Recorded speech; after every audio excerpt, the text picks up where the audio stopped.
Today we're talking about cloak and compass, and that is how to move a little bit with invisibility. Welcome to Radiant Genius Podcast. I'm Elsa Mehary, a creative strategist and feminine entrepreneur. Join me and the occasional guest where we will illuminate the path to brilliance in wellness, tech, and business trends. I will be guiding you through the journey of your inner genius to transform you into your most brilliant and badass self. Give yourself permission to live out loud at the brightest level. Welcome back to Radiant Genius Podcast. I'm Elsa Mehary, creative strategist and entrepreneur, and your host for today's episode. In this podcast, we explore bold strategies for navigating business, creativity, and a life with ease and empowerment. And today we're talking about cloak and compass, and that is how to move a little bit with invisibility. It's all about how to thrive in uncertain times, new systems that are unfolding in the chaos, whether that's in business, personal, or within larger societal shifts. How do you stay resilient, make smart moves, and ensure that you are thriving and not just surviving? Today, I will share 10 essential strategies that will help you build personal power and adapt with self and strength. Let's get into it. So first, you need to fortify yourself. You have to have a strong nervous system, and that's going to require perhaps setting up a regular self-care system. And that's not spa services, that's not massage, that is what's going to keep me focused, what's going to keep me calm, and what's going to keep me stable, and whatever system that works for you. If that's I need to run 10 miles every morning, if that's I need to turn the phone off every weekend, whether that's I need to hike and have a nature outing, figure it out, because it's literally going to be part of what helps you create resiliency. Information is also going to be your best friend, but it is where you get your information, how you get your information, and not to be overloaded with the information, because there's constant breaking news. Our new president has done X, Y, and Z, breaking news, and that ultimately is going to build up a level of anxiety. And so before we jump into the strategies, let's talk about why stealth and strategy is important. Whether it's political, economic, or personal transitions, you want to understand those with quiet power are the ones that navigate the chaos the best. And this is about intelligent positioning. Think of it like this: the strongest players in any game aren't always the loudest. They're the most strategic. They know when to move, when to stay hidden, and when to strike. Let's break it down into 10 core strategies that are going to make up your best model for success and getting through this time frame. Number 1, stay informed but cautious.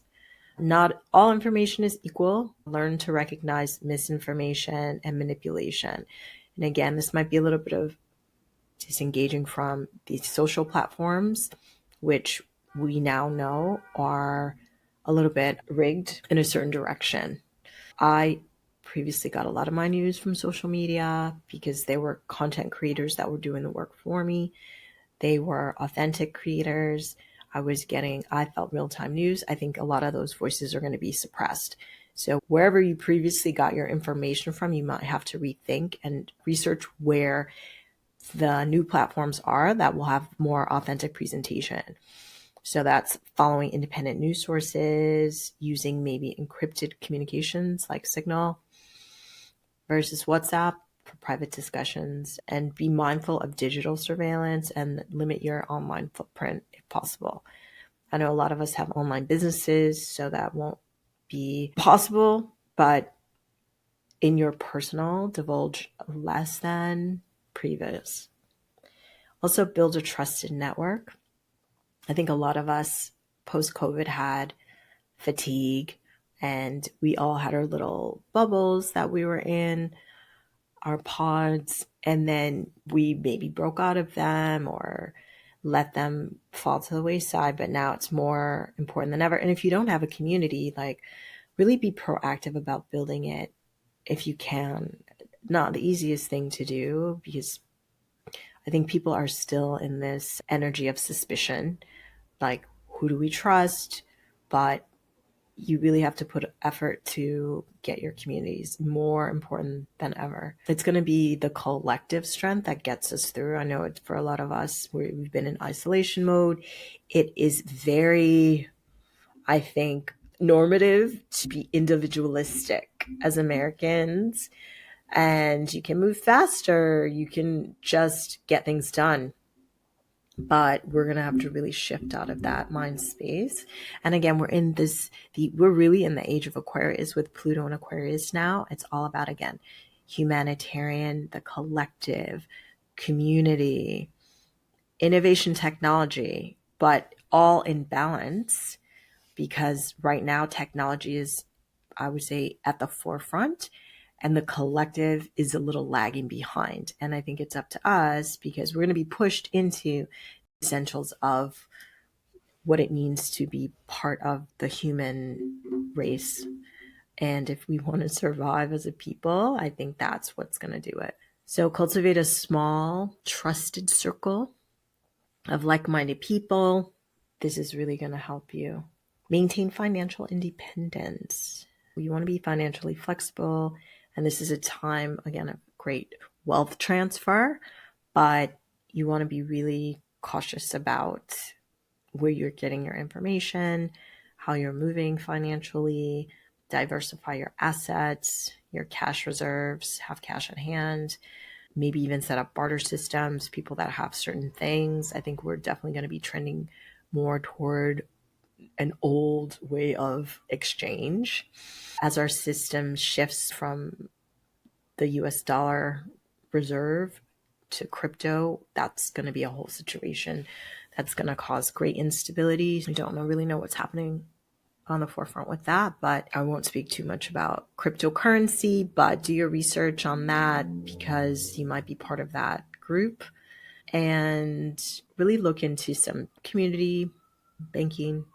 I would say you're going to have your Citibank, your Capital One, you're going to have your Chase, but have some smaller banks perhaps too, because I don't know, earlier last year, Capital One closed down and people were not able to get their money. I think that was the first time that ever happened. And so I think we're going to be seeing more of that going forward. Really master your digital security. I used to have an Express VPN that I don't really know why. I didn't need it, but like somebody talked about it and I was like, oh, let me get it. And then it was getting expensive, but a wide range of VPNs, different browsers. So encrypted tools that allow you to be a little bit quieter digitally. So people can't pinpoint your location, and you can protect your data and your privacy. So really research that. Also, if you are very vocal, maybe be a little bit less vocal, unless that is your platform as an activist. And people will see you. If you do disappear, it's like they're going to know you're not there, because this is your channel. This is what you do. And maybe consider creating an anonymous or compartmentalized online identity if you need to do that separate from your business. Document and report abuses. Remember, this is a time that there's so many things that are going to be going on. If you witness or experience something, and injustice, document it securely. There are apps like Obscura Cam that removes metadata from photos, so you can have the information, but it won't be tied to you as the person that recorded it. Send information through secure channels. There's Proton Mail, Onion Share. Learn the art of civil resistance. So resistance isn't always confrontational. Sometimes it's strategy. Sometimes it's passive resistance, being unavailable. I would say support underground economies to slow down oppressive systems. And use originality and humor in your storytelling to communicate certain things if you are being an activist. There was this really great IG creator who, she was a cake maker, I believe. And so she would be creating cakes, and her narrative would be about Palestine, but the content was visually appealing. And it was a way to share the information without directly sharing the information, but utilize some of these alternative methods to challenge narratives and study basically the repeat of history. Germany, how did the people navigate there? We have unprecedented times because of the internet and the high surveillance that they didn't have in Germany at the time. But the psychological effects were still there. Everything wasn't broadcast the same. We're watching everything real time. They didn't have a real time benefit. And so obviously it's going to be a little bit different, but if you really feel that it's important, develop an exit strategy for when things are, I would say, abruptly come to an end. Have multiple options of choices of where you can go, communities that you can go to that will provide a soft landing for you, a physical plan, a financial plan, a digital plan. How will it work here and here? Secure all your important documents digitally as well as physically in different spaces. Because with smart cities on the rise, certain properties might no longer be available because of certain environmental things that happen or man-made things that happen. And so you want to have everything locked down. I even recommend buying, there's a book, which I'll leave in the notes, that detail this type of exit strategy. Living off the grid, I think it's called. And again, identify safe communities and networks that will really support your personal freedom in these new places.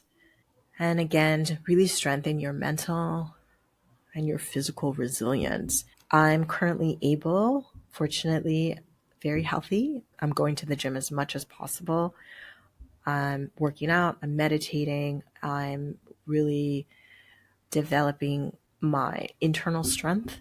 I won't always have certain comforts, and I'm imagining what that could be like. And also being very grateful for what I have now in the event that things shift.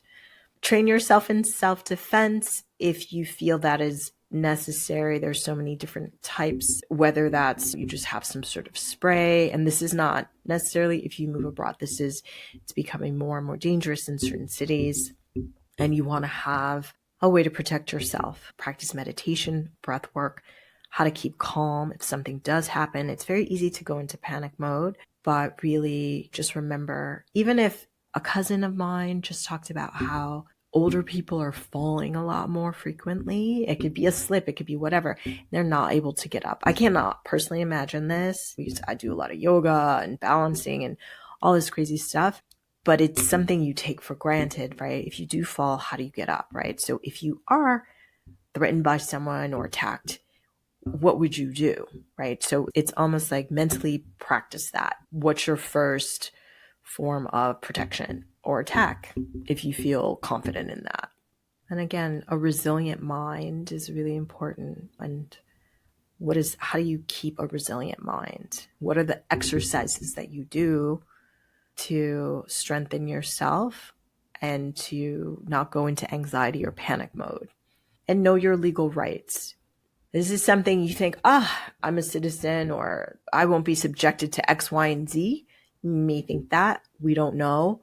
And also that is in the collective spirit of we are all going through this together. It's important that you may need to have certain information to help your neighbor, understanding your local laws, your international laws, important if you're moving abroad, the laws that are changing in the country you're in this case, for me, the US.